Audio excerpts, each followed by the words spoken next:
Yo, welcome to Physics with Vinay Uppal. I am Vinay Uppal. I'm back. In this lecture, we're going to study Newton's laws, start to end. Let's go. So,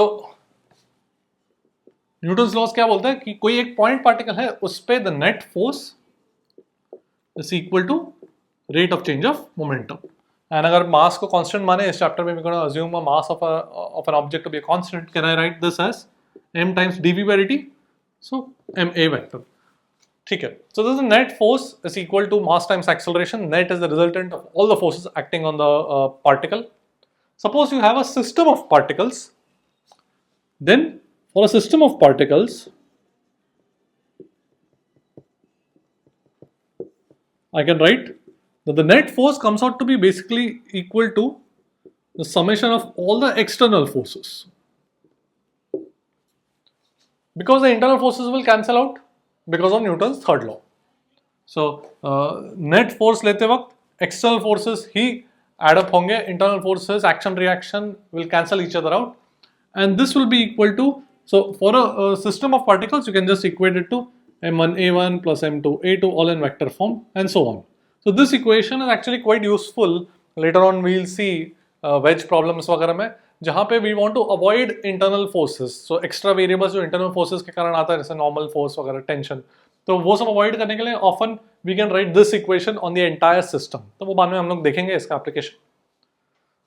Now all of this is valid in inertial frames. Inertial frames are frames in which Newton's laws are valid, where you can calculate the net force on a particle and observe its motion, calculate its acceleration, and it satisfies this. तो मतलब वो inertial हो गया. The ground frame is inertial approximately, क्योंकि वो ground मतलब earth rotate भी कर रहा है ना, तो earth actually rotating frame है. Rotating frame is not exactly inertial, but approximately for our purposes in this chapter at least, we can consider earth or the ground frame as an inertial frame. Non-inertial frame में, non-inertial frames are basically frames in which Newton's laws are not valid. You calculate net force and it won't come out to be equal to mass into acceleration. The acceleration measured relative to the non-inertial frame. So non-inertial frames are ones that are accelerating with respect to inertial frames. These are with respect to an inertial frame. So the standard inertial frame that you can use as a reference is the ground frame. अच्छा, तो ये non inertial frame में we can enforce Newton's laws, कि Newton's laws use कर सकते हैं by adding what is called a pseudo force. So pseudo force in vector form is equal to the mass of the object times the acceleration of the frame. ठीक है, and opposite to the acceleration of the frame, तो एक मैं negative sign डाल रहा हूं यहाँ पे वेक्टर फॉर्म में.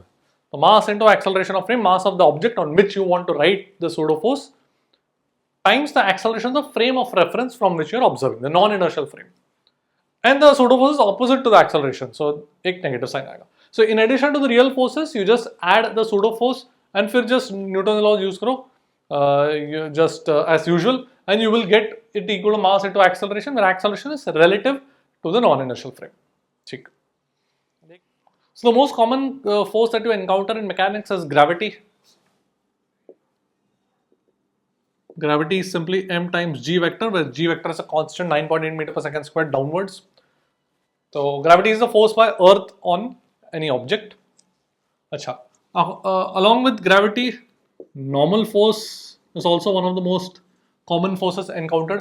So in mechanics, just remember that gravity is the only force that does not require contact. Every other force in mechanics requires contact.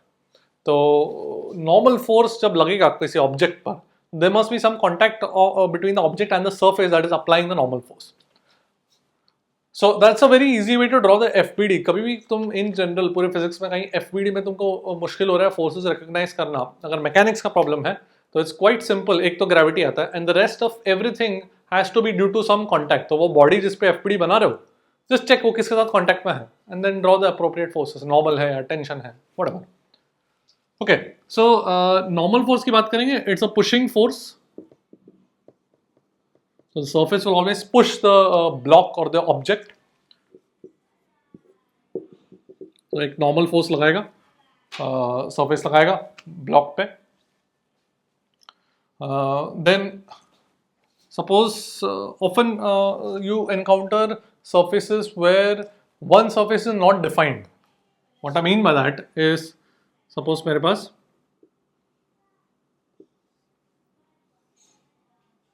ऐसा कुछ weird shaped है object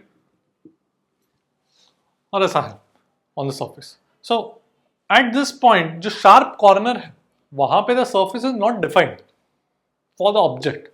So we will draw the normal perpendicular to the surface which is defined. So which is the ground. वो मुझे पता है कि ये ऐसा straight है तो उसके perpendicular normal force आ जाएगा. ठीक है. The reason is कि in reality there is no such thing as a sharp corner. वहां पे थोड़ा सा curve तो होगा तो उसका tangential surface ये ground बन जाएगा तो उसके perpendicular होगा normal force. Even in such a situation,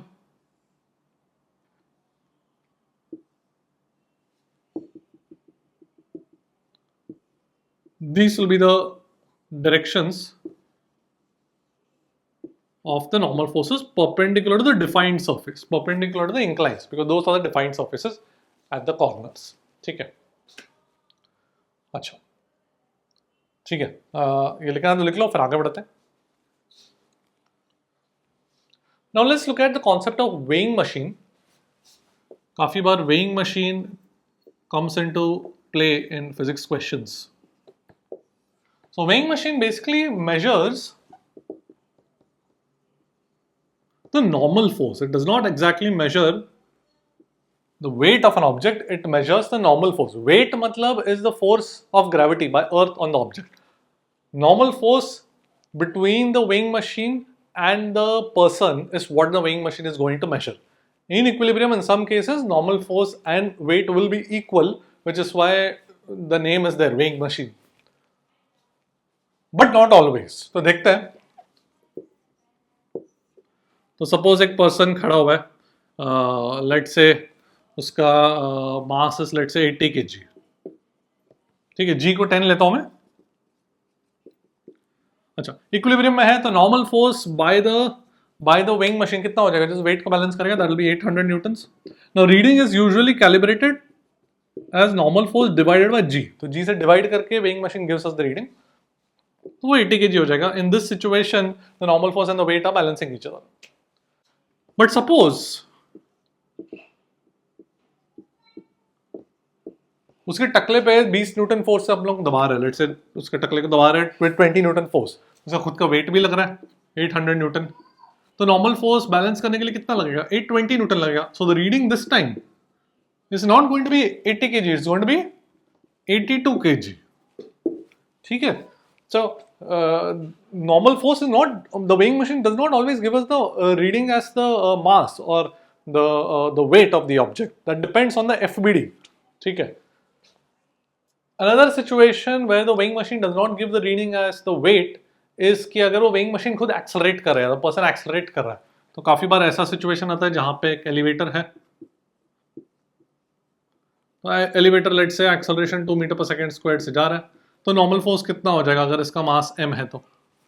तो normal force between the weighing machine and the person कितना हो जाएगा? अगर तुम एलिवेटर के फ्रेम में भी जा सकते हो या you can do it in the ground frame also. Ground frame में अगर मैं करूंगा तो n minus m g same है, तो n इज इक्वल टू, ठीक है, ए का वैल्यू सब्स्टिट्यूट कर दो तो mg के बराबर नहीं है ना नॉर्मल फोर्स. ठीक है, अगर मास यहाँ पर 80 kg लेता हूँ तो this will be 80 into 12, so that will be 960 newton. तो रीडिंग 96 kg हो जाएगा. ठीक है, that is because of the acceleration. ठीक है. So these are the situations where the weighing machine does not give the reading as the weight itself. तो वो ध्यान में रखना. ओके, देख लो, फिर आगे बढ़ते हैं.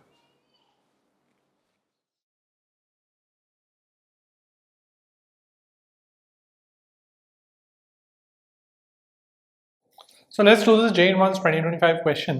तो बोला गया कि एक एलिवेटर है जिसका y कोऑर्डिनेट इस तरीके से दिया गया है as a function of time. ठीक है. तो बोला गया है कि what is the maximum variation in the weight as observed by the person in the elevator. इसका मतलब they are not actually asking the weight, they are asking the variation in the normal force. जो ये normal force लगेगा ये weighing machine के कारण on this block, तो उस नॉर्मल फोर्स का कितना मैक्सिमम वेरिएशन हो पाएगा। वेरिएशन मतलब कितना डिफरेंस होगा between the maximum and minimum value of the normal force. Alright, so normal force कितना हो जाएगा इफ इसका acceleration is a upwards, so I can say इस ब्लॉक पे ऊपर नॉर्मल फोर्स, नीचे mg, I can write acceleration is n minus mg by n, सो ये बन जाएगा m times g plus a, right. So a मैंने अपवर्ड्स मान लिया है, बट अगर a नेगेटिव होगा तो वो डाउनवर्ड्स हो जाएगा, वो automatic sign will take care, ठीक है।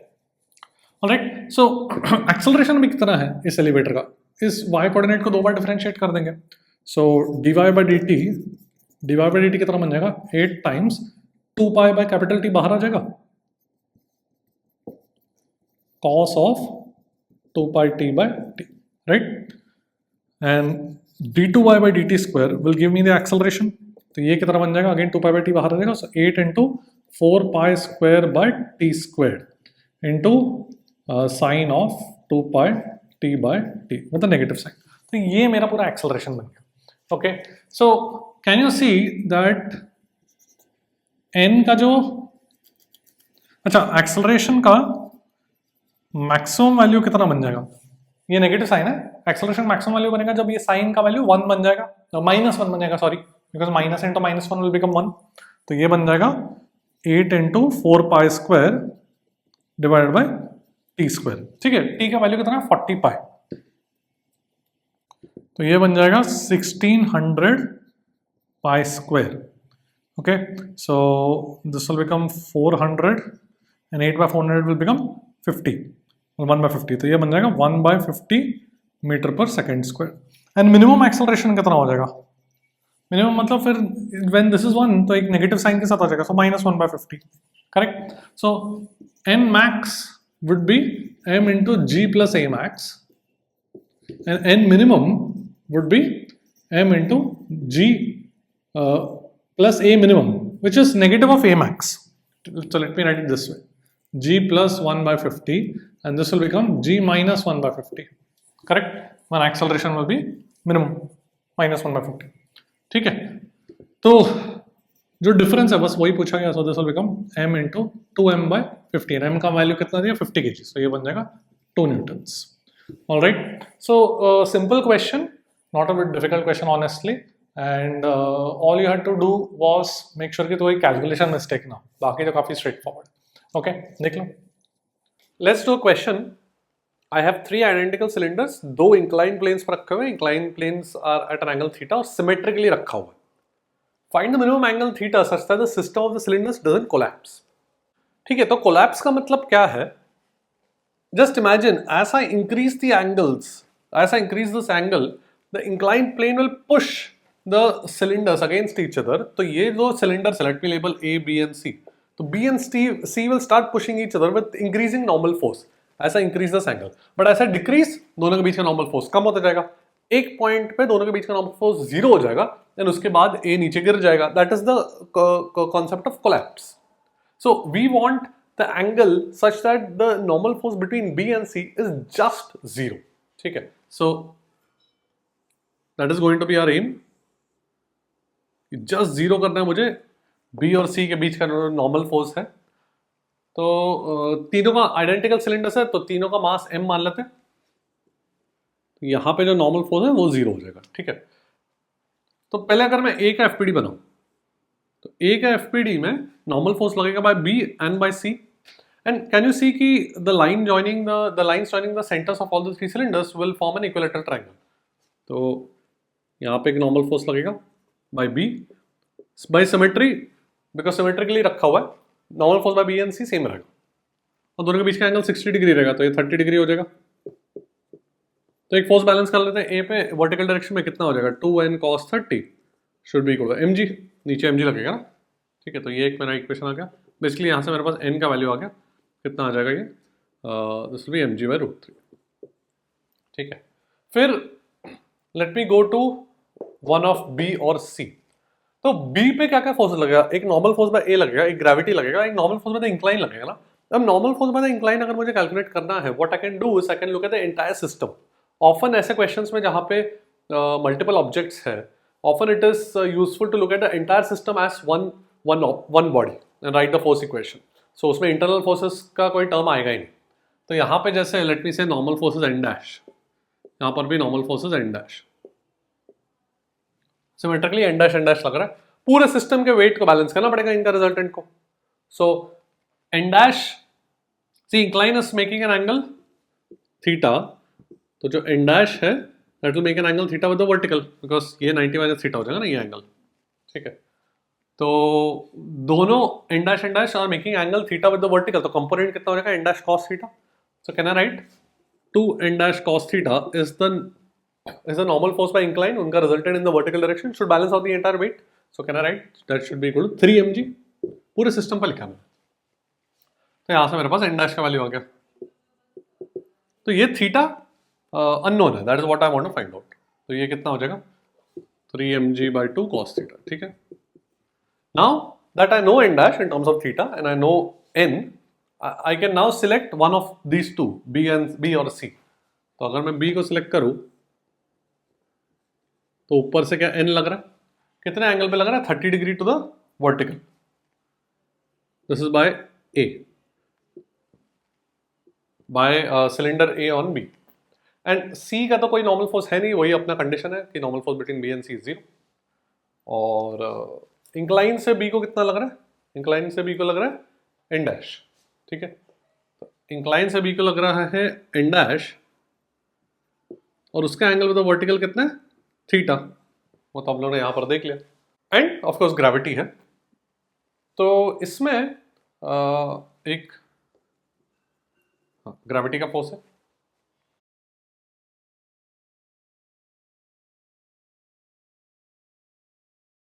So let me balance in the horizontal direction.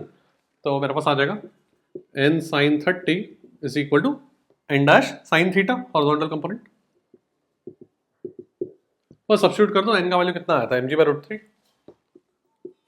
तो sin 30 मतलब 2/2√3 हो जाएगा। और n डैश का वैल्यू कितना 3 mg/2 cos theta, so this will become 3 mg/2 tan theta, ठीक है। तो देखो हो गया, मेरा आंसर आ जाएगा tan theta is 1/3√3, so tan inverse 1/3√3 is my required answer. Okay, let's do a very nice question. I have 3 cylinders here, identical है, सबका mass m है, and let me just let me label A, B and C. तो A, B and C ऐसे मेरे पास cylinders है। तो B पे एक horizontal force लग रहा है, smooth surface है। पूछा है find the minimum and the maximum possible force for the system to move together. तो वो all three are moving with the same acceleration, तो मुझे force निकालना है। तो FPD बनाना है, but you'll have to think of what is the condition for minimum and maximum. So if you want, you can give it a try, pause the video, and then you can take a look at my solution. Okay, so सबसे पहले तो can I write, because they're moving together, F is the net external force is simply F is equal to 3m total mass into acceleration, ठीक है। Acceleration right में है, तो मुझे acceleration निकल गया तो फोर्स भी निकल जाएगा। अच्छा, तो suppose if I look at the minimum force, तो suppose I look at the limit की फोर्स 0 मान लूं मैं, तो अगर फोर्स 0 कर दूं मैं, तो जस्ट इमेजिन क्या होगा, A will fall down, B and C will separate, तो कांटेक्ट कहां पे लॉस हुआ, B and C पे कांटेक्ट गॉट लॉस्ट। तो that will be my condition कि the force should be such that B and C पे contact is not lost, तो just B and C पे कांटेक्ट शुड बी जस्ट 0, ठीक है। उससे थोड़ा भी ज्यादा फोर्स लगाए तो B and C पे कांटेक्ट आ जाएगा, they will move together. So the first condition for minimum force, I am going to say कि contact between B and C, contact force, normal force between B and C should be 0। तो normal force between B and C should be 0। अच्छा, तो अगर मैं C का FPD बनाऊं, तो ये इक्विलैटरल ट्रायंगल बनेगा, सेंटर्स, सारे सेंटर्स को ज्वाइन करूंगा तीनों के, तो इक्विलैटरल ट्रायंगल बनेगा। तो ये मेरा C है, तो उस पर एक नॉर्मल फोर्स लगेगा NAC बोल रहा हूं मैं, फ्रॉम A से C पे लगेगा, ठीक है। और ये एंगल 60 डिग्री हो जाएगा ना, वो इक्विलेटरल ट्रायंगल का साइड है, उसके अलॉन्ग होगा NAC। तो कह रहा है से cos 60 हॉरिजॉन्टल डायरेक्शन में, इस पे फोर्स बैलेंस करूंगा, would be equal to MA। ये A से जा रहा है राइट में, पूरा सिस्टम A से जा रहा है राइट में, तो देखो NAC का वैल्यू कितना आ गया 2MA। ठीक है, my aim is to find acceleration, उसके बाद तो हो जाएगा फोर्स। अच्छा, now let me draw the FPD of either A और B। Let me choose A, B का भी बना सकते हो but let me choose A। तो A का अगर मैंने FPD चूज किया तो कैन आई से दैट एक फोर्स NBA ऐसे लगेगा और एक फोर्स AC लगेगा, जो यहाँ पे लग रहा था, जो C पे लग रहा था वो ऑपोजिट डायरेक्शन में A पे लगेगा। ठीक है, और ये एंगल ऑफ कोर्स 60 डिग्री होगा, तो ये भी 60, ये भी 60, और एक्सेलरेशन टू द राइट है। So let me just write the force equation in the horizontal direction. Can I write NBA cos 60 में by 2 minus NAC cos 60 by 2 should be equal to MA। Horizontal components लिया मैंने। अच्छा, तो NAC मुझे पता है 2MA, तो NBA देखो कितना आ जाएगा, ये दिस इज 2MA, तो ये MA 4MA हो जाएगा। ठीक है, तो NBA 4MA हो गया, एंड ऑफ कोर्स एक ग्रेविटी भी लगेगा। सो let me just balance forces in the vertical direction, तो हो जाएगा मेरा काम। तो वर्टिकल डायरेक्शन में फोर्सेस बैलेंस करूंगा, तो ये 30 डिग्री हो गया, ये भी 30 डिग्री। तो देखो क्या आ जाएगा, NBA cos 30 plus NAC cos 30 should be equal to mg। हो गया, अभी सब्स्टिट्यूट करो, this is 2MA, this is 4MA, तो ये 6MA √3/2, तो 3√3 MA इज mg।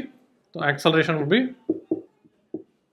और पूछा क्या मुझे, फोर्स ना, तो minimum force, this is the minimum acceleration. So force minimum कितना हो जाएगा 3MA, so that will be mg by √3। So this will be the minimum force such that we don't lose contact between B and C and they're moving together. One question that may arise in your mind, possibly some students may have this doubt, कि NBA और NAC equal क्यों नहीं है? अगर equal होंगे तो A accelerate कैसे करेगा? सोचो, सिमेट्री नहीं है ना। अगर दोनों तरफ से फोर्स लगता है एक्सटर्नल फोर्स तो इक्वल होते हैं नॉर्मल फोर्सेस, बट यहाँ पे ऐसा सिचुएशन है ही नहीं। ठीक है, देख लो, after we done with this, after you're done with this, then I'll rub the board and we'll go to the maximum force. Now maximum acceleration का केस देखते हैं। I have, अब तुम सोचो कि maximum acceleration के सिचुएशन में क्या फिजिकली क्या होने वाला है, what is going to physically happen? It will help if we go in the frame of the system, because of frame of the system में एक तो फोर्स लग ही रहा है, बट एक सूडो फोर्स भी लगना शुरू करेगा इस तरफ। Acceleration was to the right, so the pseudo force will act to the left. ठीक है, नाउ जस्ट इमेजिन कि जितना एक्सेलरेशन बढ़ेगा, जस्ट स्लोली इमेजिन एक्सेलरेशन बढ़े जा रहा है। कैन यू सी कि ए पे the pseudo force will eventually make it move to the left so that it loses contact with C. सोचो, so the condition for maximum acceleration and thus the maximum force would be कि NAC becomes 0 this time। पिछले case में NBC 0 था, B और C के बीच में, यहाँ पर A और C के बीच में 0 होगा, because you can just imagine कि ये फोर्स पुल कर रहा है, बढ़ रहा है, and एक पॉइंट पे वो A को लेफ्ट में पुल करता है और A और C के बीच में कॉन्टैक्ट लॉस हो जाता है। So we are going to ensure that A और C के बीच में कॉन्टैक्ट remains, मतलब जस्ट 0 करेंगे। ठीक है, तो if I draw the FBD of A, तो क्या क्या फोर्सेस लगेगा? एक तो ग्रेविटी लग रहा है और एक NBA लग रहा है, करेक्ट? बस यही दो फोर्सेस लग रहे हैं अभी, तो काफ़ी इजी हो जाएगा। ये 30 डिग्री से, तो हॉरिजॉन्टल डायरेक्शन में अच्छा, अगर मैं नॉन इनर्शियल फ्रेम में कर रहा हूँ तो एक सूडो फोर्स भी लगेगा। ठीक है, हाँ, तो ये मेरा NBA है, MA MG। This is non inertial frame of the system. Okay, तो वर्टिकल डायरेक्शन में अगर मैं फोर्स बैलेंस करूं तो I will have NBA cos 30 should be equal to mg, और हॉरिजॉन्टल डायरेक्शन में अगर मैं बैलेंस करूं NBA sin 30 should be equal to balancing out the pseudo force. हो गया, बिकॉज ये सिस्टम के फ्रेम में तो A स्टेशनरी है ना, इक्विलिब्रियम है ना, तो हो गया। जस्ट डिवाइड करो, तो I will have √3 is equal to G by A is equal to G by √3, and therefore this is the maximum possible acceleration we can have. So maximum force would be 3MA √3 mg। ठीक है, ठीक है, देख लो, समझ में आ गया I think, देख लो अच्छी तरह से and then will go ahead. Now let's talk about wedge constraints. So what I mean by that is, suppose मेरे पास एक वेज है, उस पर कुछ ब्लॉक है, late me call this 1 and 2, ठीक है। नाउ 2 के रिलेटिव 1 का जो मोशन होगा that will B along the common surface between them, जो कॉमन सरफेस है दोनों का 1 और 2 का, उसके अलोंग ही होगा motion of 1 with respect to 2। So can I write, अगर मैं ये वेलोसिटी बोलूं तो velocity of 1 with respect to 2, the normal component, let me call this the normal axis, the common normal के अलोंग जो कंपोनेंट है वेलोसिटी का 1 with respect to 2, वो तो 0 हो गया, बिकॉज 2 के relative 1 has to slide along the surface, तो perpendicular surface that is along the normal component तो रहेगा नहीं। ठीक है, इसको एक बार डिफरेंशिएट करूंगा तो ये भी आ जाएगा। Basically this tells me that दोनों ऑब्जेक्ट्स का velocity component along the normal must be equal in the ground frame, similarly acceleration, तो ही रिलेटिव वैल्यू 0 हो जाएगा। Physically also this should make sense कि अगर डिस्प्लेसमेंट ऑफ 1 या velocity of 1 along the normal कम है 2 से, तो 2 का डिस्प्लेसमेंट नॉर्मल के अलोंग ज्यादा है कंपेयर टू 1, तो कांटेक्ट लॉस हो जाएगा। अगर 1 का कंपोनेंट ऑफ वेलोसिटी ज्यादा है अलोंग द नॉर्मल देन 2, तो 1 तो 2 के थ्रू चला जाएगा। तो of course we are not assuming any breaking of objects here and we are assuming कि there is no contact loss, तो this will be the situation, this will be the constraint equation. So for example,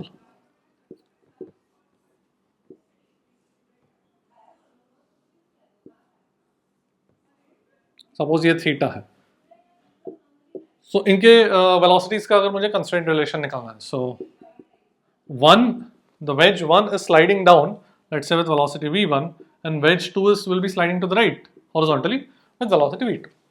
So all we have to do is equate the components, the normal components of V1 and V2. The best way to do this without making any mistake is just draw the graph, horizontal vertical axis बनाओ, draw the incline, the common surface and draw the common normal. तो ये मेरा normal हो गया, ठीक है।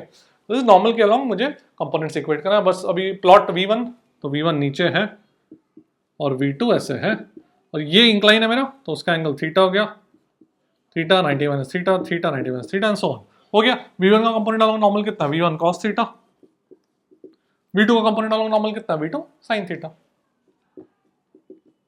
This is your constraint relation, ठीक है। और इसको एक बार डिफरेंशिएट करोगे तो एक्सेलरेशन का भी वही A1 cos theta A2 sin theta आ जाएगा, देख लो,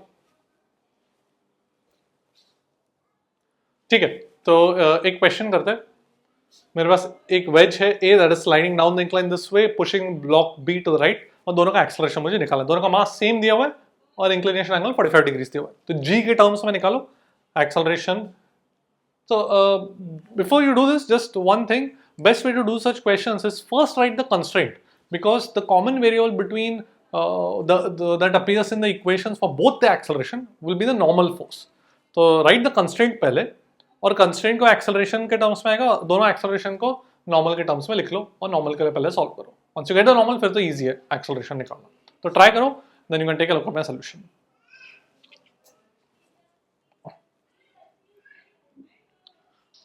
अच्छा, तो पहले तो कंस्ट्रेंट लिखते हैं, what is the common surface, this the vertical surface is the common surface between A and B, ये जो है कॉमन नॉर्मल हो गया, ठीक है। अच्छा, A का acceleration is along the incline which is at 45 degrees to the horizontal. So this is acceleration of A that is at 45 degrees, and acceleration of B is along the horizontal. अच्छा, normal कौन सा, what is the common normal? The horizontal itself is a common normal, correct? यही मेरा common normal है। तो क्या relation आएगा, AB is equal to AA cos 45, equate करना है नॉर्मल कंपोनेंट्स, करेक्ट, ठीक है। अब काफी सिंपल है, बिकॉज अगर मैं B का FPD बनाऊं तो B के इसमें तो सिर्फ एक नॉर्मल फोर्स लगेगा हॉरिजॉन्टल डायरेक्शन में, तो can I write acceleration of B is normal by mass, normal is the only force pushing B to right, and what about A, A पे एक mg का कंपोनेंट लगेगा, कितना, mg sin 45, और एक नॉर्मल फोर्स लग रहा है, तो नॉर्मल फोर्स का कंपोनेंट कितना लगेगा, n/√2 लगेगा ना. सो can I right mg/√2 minus n/√2 divided by mass. This is the acceleration of wave divided by √2. ये वाला कंस्टेंट वाला √2. आई होप सबको समझ में आया. नॉर्मल फोर्स का जो कंपोनेंट है अलोंग द इंक्लाइन, हॉरिजॉन्टल है ना नॉर्मल फोर्स का अलोंग द इंक्लाइन n/√2, और ग्रेविटी वर्टिकल है उसका अलोंग द इंक्लाइन mg/√2. तो रिजल्टेंट ये हो गया. देखो नॉर्मल फोर्स के लिए फटाफट सॉल्व करो. I will have n is equal to √2 अंदर ले रहा हूँ mg/2 माइनस n/2. तो n का वैल्यू हो जाएगा 3 mg. करेक्ट लिख रहा हूँ क्या, और रादर इट इज mg/3 है ना. चेक कर लो, आई थिंक करेक्ट लिखा मैंने. ठीक है, n का वैल्यू mg/3 हो जाएगा. हो गया. एक्सेलरेशन ऑफ b कितना है, n/m. So acceleration of b is g/3 and acceleration of a constraint से लिख लो √2 times ab. So √2 g/3. So these are the accelerations. So best way to do this is write the constraint first, express accelerations in terms of the common variable which is the normal. Normal के लिए पहले solve करो and then get the accelerations. देख लो यहाँ पे एक question है wedge constraints पे. तो I have wedge 1 and wedge 2. So wedge 1 will be able to slide down against this wall, vertical wall. सब कुछ smooth है, and wedge 2 will be able to slide to the right. तो acceleration पूछा है दोनों wedges का. So if you want, you can give it a try. Just write always start off with the constraint equation. That is the best way, and express it in terms of the normal force between the two wedges. तो constraint equation जरा देख के लिखना, क्या common surface है, क्या common normal है, proper angle वगैरह लेके लिखना. Then you can take a look at my solution. ठीक है. So सबसे पहले तो I know कि wedge 1 is going to go down with acceleration a1, wedge 2 is going to go to the right with acceleration a2. तो let me just draw. ये this is the common surface between them. तो ये मेरा common surface है. This is my horizontal. ये मेरा vertical. ये angle theta. And ये मेरा normal है. तो I have A1 and A2 ऐसे. ठीक है. तो constant equation क्या आएगा? A1 cos theta component of A1 along the normal should be equal to A2 sin theta. ये मेरा कंस्टेंट इक्वेशन आ गया. अब A1 और A2 को मैं नॉर्मल फोर्स के बीच में के टर्म्स में लिखूंगा. नॉर्मल मतलब between block 1 and wedge 2, wedge 1 and 2. तो जैसे कि अगर वेज 1 पे देखो, एक mg लग रहा है एंड एक नॉर्मल लग रहा है. So this angle is theta. तो नॉर्मल का वर्टिकल कंपोनेंट के साथ एंगल थीटा हो जाएगा, है ना, बिकॉज ये जो एंगल है वो 90 माइनस थीटा हो जाएगा, this angle. So normal force by 2 on 1 will make an angle theta with the vertical. And of course wall का भी लगेगा normal force. We are not bothered about that. We are only concerned with the vertical motion of wedge 1 क्योंकि उसका acceleration vertical के along ही है. तो can I write A1 को can I write यहीं पे लिखो mg. नॉर्मल का वर्टिकल कंपोनेंट कितना है, n cos theta divide by m1 है, डिवाइड बाय m1g. ठीक है, divide by m1g minus n cos theta divide by m1 into cos theta है ना. ठीक है, शुड बी इक्वल टू 2 पे नॉर्मल फोर्स ऐसे लगेगा.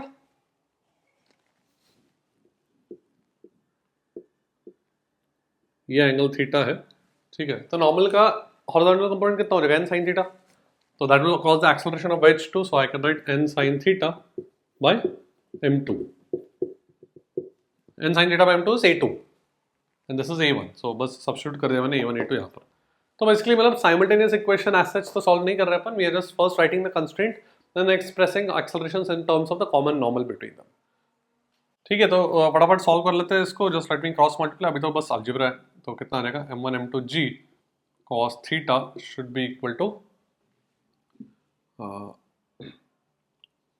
m2 cos square theta plus m1 sin square theta. I just taken m1 and m2 on the left and right hand side. तो देखो सही लिख रहा हूँ. जस्ट नॉर्मल फोर्स को दूसरी तरफ ले लिया मैंने. ठीक है, तो क्या आ जाएगा नॉर्मल फोर्स? नॉर्मल फोर्स आ जाएगा m1 m2g cos theta divided by m1 sin square theta plus m2 cos square theta. अच्छा, तो अगर मैं A2 की बात करूं, दिस इज A2 है ना, तो A2 कितना हो जाएगा देखो, n sin theta by m2, तो this into sine theta by m2, तो क्या आ जाएगा m1g cos theta sin theta by m2, तो m2 कट गया और ये बचेगा ऐसे,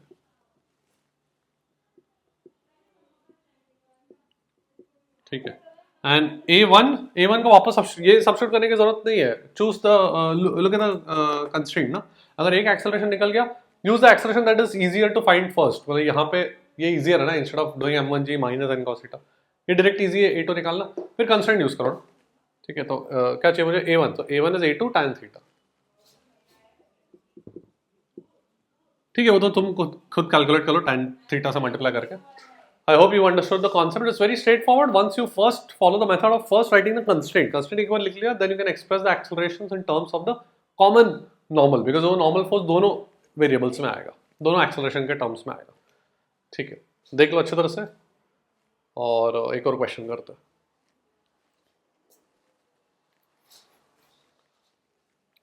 देख लो, अभी थोड़ा सा लेवल बढ़ा रहे हैं, 3 ऑब्जेक्ट्स है मेरे पास, and the question is asking find the acceleration of each body and the system has been released from rest. तो यहाँ पे देखो, I have 2 wedges identical है, सबको तीनों का मास तो सेम है, और ये एंगल्स भी 45 डिग्री और एक स्फीयर या सिलेंडर बोल दो, ठीक है। तो find the acceleration of each body बोला गया, कंस्ट्रेंट लिखना पड़ेगा, 2 कंस्ट्रेंट लिखना पड़ेगा, क्योंकि 1 और 2 का भी कॉन्टैक्ट है और 2 और 3 का भी कॉन्टैक्ट है, ठीक है। So if you want, you can pause the video, give it a try, but then do take a look at the solution. ठीक है, देखते हैं। So सबसे पहले let me say कि ऑब्जेक्ट 1 का acceleration a to the left, तो ये जो सिलेंडर है या स्फीयर है उसका भी, because it is in contact with this vertical surface, तो उसके नॉर्मल मतलब हॉरिजॉन्टल डायरेक्शन में एक्सेलरेशन कंपोनेंट सेम होना चाहिए। सो इसका स्फीयर का भी acceleration in the horizontal component horizontal component of the acceleration a ही रहेगा, बट एक वर्टिकल कंपोनेंट भी हो सकता है जो अपने को पता नहीं हो, which is what I am calling as ay, ठीक है। तो मैंने कंस्ट्रेंट ऑलरेडी यहाँ पर यूज कर लिया डायरेक्टली। ऐसे क्वेश्चंस में मतलब जितने ज्यादा ऑब्जेक्ट्स हैं, don't keep on writing equation separately, तो फिर नंबर करो 1 2 3, वो मत करो, बिकॉज वो फिर बहुत लंबा दिखने लगता है, 4 साइमल्टेनियस इक्वेशंस आ गए, फिर then you get a mental block कि कैसे सॉल्व करूंगा एग्जाम प्रेशर में स्पेशली। तो जैसे कि मैंने ये लिखा ही नहीं कुछ इसके लिए कंस्ट्रेंट इक्वेशन, डायरेक्ट लिख दिया कि अगर ये एक्सेलरेशन a है तो स्फीयर का भी हॉरिजॉन्टल कंपोनेंट a है, ठीक है। तो वहीं पे एक इक्वेशन हट गया, वो mentally it plays a big role, कि तुम डरते नहीं हो कि यार बहुत टाइम लगेगा, ऐसा नहीं। हाँ, तो लेट्स से स्फीयर का vertical component of acceleration ay है डाउनवर्ड्स। अच्छा, अब 2 और 3 का कंस्ट्रेंट लिखते हैं, तो लेट्स से इसका कुछ a डैश है टू द राइट, ठीक है, वेज 3 का a dash to the right है, तो इन दोनों का अगर मैं कॉमन नॉर्मल देखूं तो वो ये हो गया, this is my horizontal, this is my vertical, this is 45 degrees, तो ये a डैश, इसका a ऐसा है 2 का और ay, ठीक है। तो मेरा कॉमन नॉर्मल इज दिस, तो सारे एंगल 45, ये सारे 45 है। So if I right the component of 2 along the common normal, वो कितना हो जाएगा, ay cos 45 minus a cos 45, because ay and a का resultant is the actual acceleration of sphere 2। तो along the common normal ay का component कितना है, downward positive ले रहा हूँ, तो ay का कंपोनेंट ay by root 2 और a का कंपोनेंट a लेफ्ट में minus a by root 2, ay by root 2 minus a by root 2 is a component of acceleration of the sphere along the normal, should be equal to component of the wedge का acceleration along the normal, तो wedge का acceleration a dash है, उसका along the normal a dash by root 2, ठीक है। तो मेरे पास equation क्या आ गया, नथिंग बट ay माइनस है, तो यहीं पे लिख लेता हूँ, ठीक है। तो अभी मेरे पास 2 अननोन्स है, a एंड ay, तो ऐसे ही कंस्ट्रेंट वहीं पे लिख के एक एक अननोन एलिमिनेट करते रहो, ऐसा अलग अलग इक्वेशन नंबर मत करो, तो फिर 3 4 5 ऐसा नंबर दिखेगा, तुम डर जाओगे वहीं पे। Alright, so we have a and ay. Now in such a question what equation can I write? अभी कंस्ट्रेंट तो हो गया, अभी फोर्सेस से डील करना, तो एक चीज है जो that we can write and very useful in such questions when you have multiple objects, write the net force on the entire system. So that way we can avoid the internal forces. So write the net force on the entire system. So horizontal direction में सब कुछ smooth है. Horizontal direction में is there any net force? No. So can I write? So net force is nothing but m1 a1 plus m2 a2 plus m3 a3 ऐसा है. So let me take right hand side as positive अगर मैं लूँ तो wedge 3 के लिए ma कितना आ जाएगा m into a dash मतलब ay minus a. This is for wedge 3. अच्छा wedge 1 and sphere 2 दोनों का horizontal component of acceleration is a to the left. तो उनका मास इंटू एक्सेलरेशन कितना हो जाएगा ma and ma to the left so minus 2ma. मैंने क्या किया net forces m1 a1 plus m2 a2 plus m3 a3 हर एक का ma ऐड कर दिया हॉरिजॉन्टल डायरेक्शन में लिख रहा हूं मैं.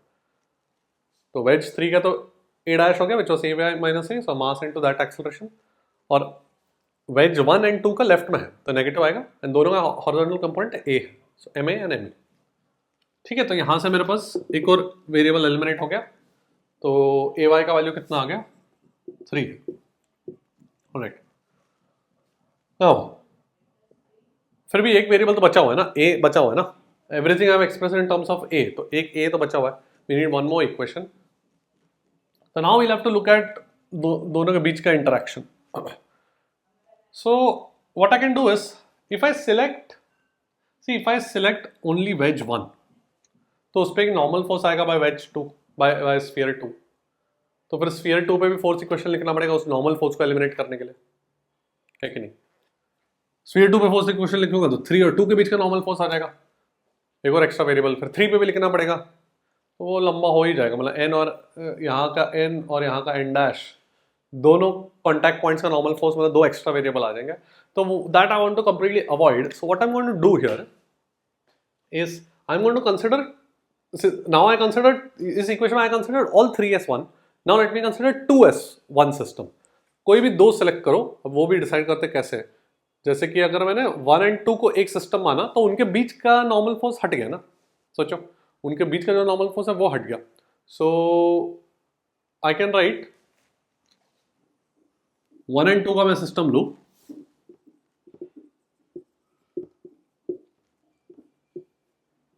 तो उसमें एक्सटर्नल फोर्स कौन सा है bye 3. The normal force is acting at 45 degrees to the vertical or to the horizontal because it is by the incline which is at 45 here. उसका नॉर्मल फोर्स है ऐसे. ठीक है तो पूरे सिस्टम का हॉरिजॉन्टल डायरेक्शन में एक्सेलरेशन कितना है a बिकॉज दोनों का हॉरिजॉन्टल कंपोनेंट एक्सेलरेशन a है ना. तो can I right n by root 2 horizontal component of the normal force which is the external force for the system should be equal to 2ma. दोनों का horizontal component a है. and फिर मैं vertical direction में I can write it directly on you can write it I'll write it on the sphere because sphere पे wedge 1 का vertical component of force है ही नहीं ना because wedge 1 तो एक horizontal normal लगाएगा जो जिसका value we are not concerned with. but this normal force का जो vertical component है वो सिर्फ स्फीयर पे आएगा. तो अगर मैं सिर्फ स्फीयर पर लिखूं एक mg लगेगा और एक नॉर्मल फोर्स का वर्टिकल कंपोनेंट लगेगा. इस n का vertical component n by root 2. तो can I write mg minus n by root 2 is equal to may है कि नहीं. बस अभी n by root 2 का वैल्यू तो 2ma है और ay का वैल्यू 3a है तो हो गया. ay का वैल्यू 3 है तो देखो a का वैल्यू कितना आ गया g by 5. तो अभी सब कुछ आ गया. a का वैल्यू g by 5 आ गया. तो वेज 1 का acceleration g by 5 to the left. Sphere का the sphere has acceleration of this is g by 5 in the horizontal component and ay is 3a so 3 g by 5 in the vertical component. They can ask you the magnitude तो square and add कर देना या vector form में पूछ सकते हो. And veg 3 का a dash कितना था a dash is ay minus a. ay itself is 3a so this a dash becomes 2a. तो 2a मतलब 2g by 5. तो सारे आंसर्स आ गए मेरे पास. वेज का g by 5 स्फीयर का ये दो कंपोनेंट्स और वेज 3 का 2g by 5 to the right. ठीक है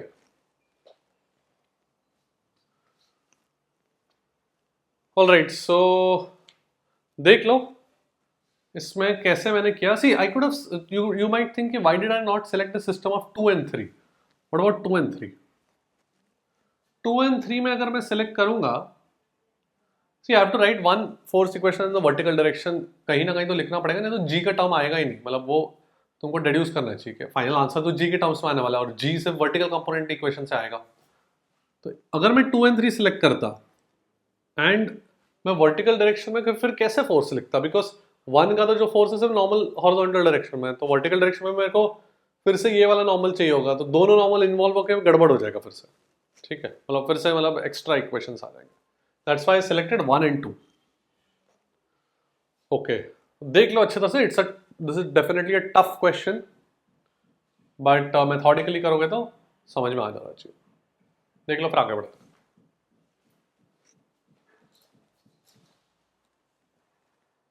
Now let's look at a very interesting question, Pathfinder से क्वेश्चन है ये। ब्लॉक है, वेज है, एंड इसको रिलीज कर दिया, रेस्ट से we have released it, smooth है सब कुछ। Find the mass m1 by m2 if m1 has an acceleration of 60 degrees to the horizontal। अब m1 का acceleration 60 degree to the horizontal, मतलब कुछ बोला नहीं, मतलब ग्राउंड फ्रेम में, ठीक है, तो ग्राउंड फ्रेम में it is travelling eight 60 degrees. अच्छा, नाउ ये क्वेश्चन अगर नॉर्मल तरीके से करोगे, फोर्स इक्वेशंस लिखोगे, नॉर्मल फोर्स वगैरह लिखोगे तो थोड़ा सा लंबा हो जाएगा। यहाँ पे देखो एक्सेलरेशन 60 डिग्री पे द हॉरिजॉन्टल, और ये 30 डिग्री से अपन क्या इन्फर कर सकते हैं about the acceleration of block. Block 1 का एक्सेलरेशन रिलेटिव टू 2 वो इंक्लाइन के अलॉन्ग होगा, 2 के रिलेटिव तो 2 स्टेशनरी होके 1 अलॉन्ग द इंक्लाइन जाएगा। So acceleration of 1 relative to 2, let me call it a relative, उसको लेबल कर रहा हूं ए रिलेटिव, तो that is at 30 degrees to the horizontal, ठीक है। व्हाट अबाउट A1 और रादर A2? A2 जो है that is to the right and A1 बोला हुआ है 60 degrees to the horizontal, so can I write A relative is A1 minus A2, ठीक है। तो A1 ब्लॉक का acceleration is at 60 degrees to the horizontal and A2 ऐसा है, minus A2 ऐसा हो जाएगा, this will B minus A2, है कि नहीं, and A relative is making 30 degrees to the horizontal, so A relative is the resultant of A1 and minus A2, and A relative is making 30 degrees to the horizontal. इसका मतलब क्या? A relative is bisecting the angle between minus A2 and A1. तो magnitude में A2 और A1 same हो गया, correct? So therefore I have A2 का magnitude and A1 का magnitude are equal. A very nice basic vectors use करके nice result that we've got. Now we are going to use what I showed right at the beginning of the lecture. For a system, I can avoid the internal forces simply by writing net force as m1 a1 plus m2 a2 and so on. So horizontal direction में can I write net force का x component should be इसका mass m2 a2 to the right, और 1 के लिए क्या आ जाएगा, 1 का horizontal component कितना, a1 cos 60, so और left में है, so minus m1 a1 cos 60, ठीक है, m1 a1 plus m2 a2 ऐसा लिखा है, तो वेक्टर सम किया तो m2 a2 and m1 a1 cos 60, because m1 a1 ऐसा है, उसका cos कंपोनेंट हॉरिजॉन्टल डायरेक्शन में। But what is the external horizontal force? कुछ फ्रिक्शन है, 0, दिस इज 0, हो गया। I know a2 and a1 are equal, so this should be 0, तो देखो m2 minus m1 by 2 should be 0, क्या पूछा है, m1 by m2 पूछा ना। A very cute solution to level 3, I think this is level 3 Pathfinder question, ठीक है। तो देख लो अच्छी तरह से how we used this, especially this by avoiding in order to avoid the normal force between the block and the wedge.